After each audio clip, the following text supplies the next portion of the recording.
We're here at Luke Walker's Beauty and Barber with Mr. Luke Walker. Tell us some things about the business here, Mr. Walker, that you've had for a long time. How long you been in this location? Came over here in 1998, November the 3rd at 3 o'clock.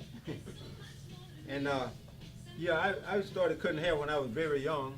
So I have another location, but we moved over here to try to improve in the community and be an inspiration to young kids. Basically, when the shop was put together, I didn't just want to put in the storefront. I wanted to have it kind of upscale a little bit. And so when kids come in, they just, without just being in the presence, they get an automatic education.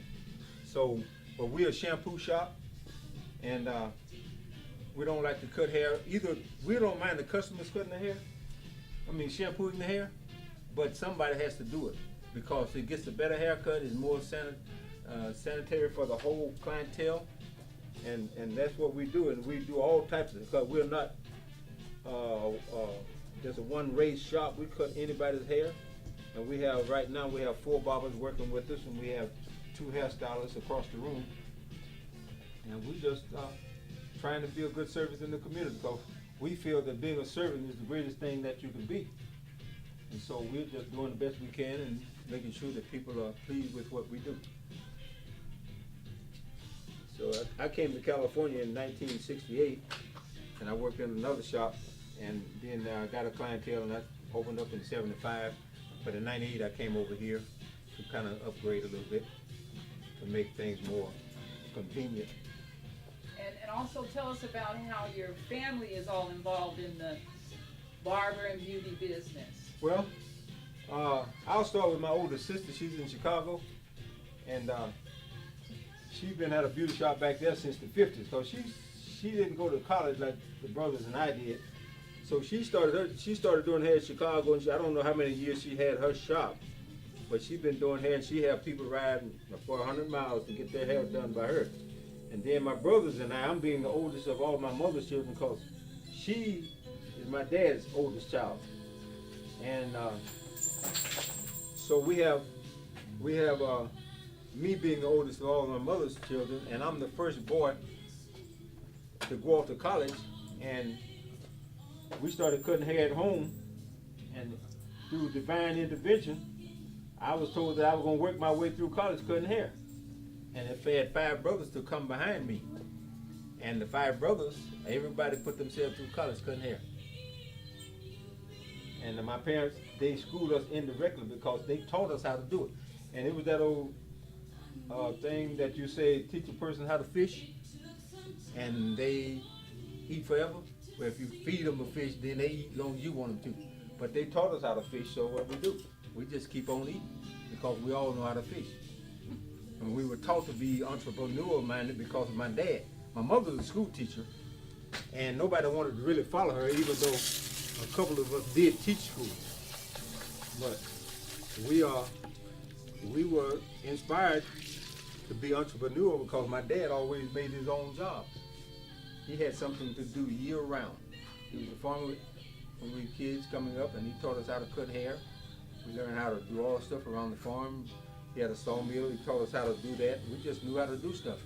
But this was a way to feed us anywhere we went in the world, teaching us how to cut each other's hair, and then we went off and learned how to cut other people's hair.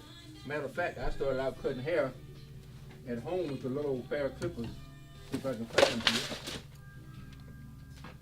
A little clipper like this, and squeeze them. That's what I learned how to cut hair with. And I was charging 10 cents a head. It took me an hour to do it. And I was inspired, and in divine intervention told me that you can cut hair through college.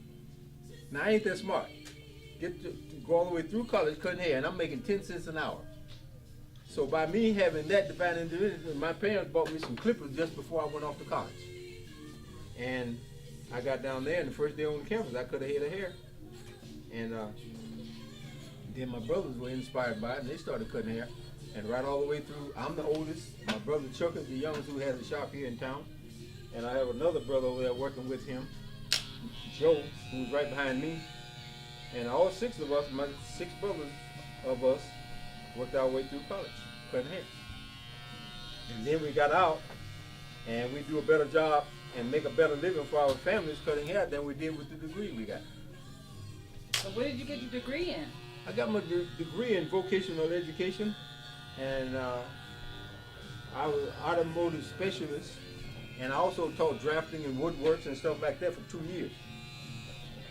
But it was industrialized vocational education because I grew up under the vocational thing and went off to school, and that was my interest, learning how to make stuff and repair stuff. So that's excellent. So you're a good role model for the young people.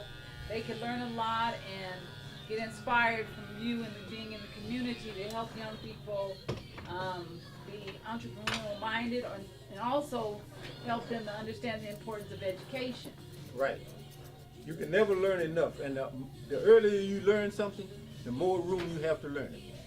And I always tell kids that learning, people think that kids are too young to learn. No, I started counting to my grandson as soon as I picked him up at the hospital. I would count to 100 by 1, 5, and 10, and I'd say the alphabet every time I saw him. I said, let's do homework, and we'd do that. And when he was 6 years old, I had him working here in the shop, sweeping the floor and dusting people off with the swish broom. One day somebody got $14 worth of sales and gave me a 50, and off the top, 6 years old, he said, Grandpa, give him $36 change, just like that. See? Because I started teaching him way back. But people think they're supposed to wait till they start the school. No, you were the first teacher. So we learned how to do that. Like my parents were my first teachers, and the reason we were cutting hair today because my mother and dad both had something to do with us cutting hair. And we didn't know we were going to be making a living there. We just started out cutting hair at the house. How's that, mister?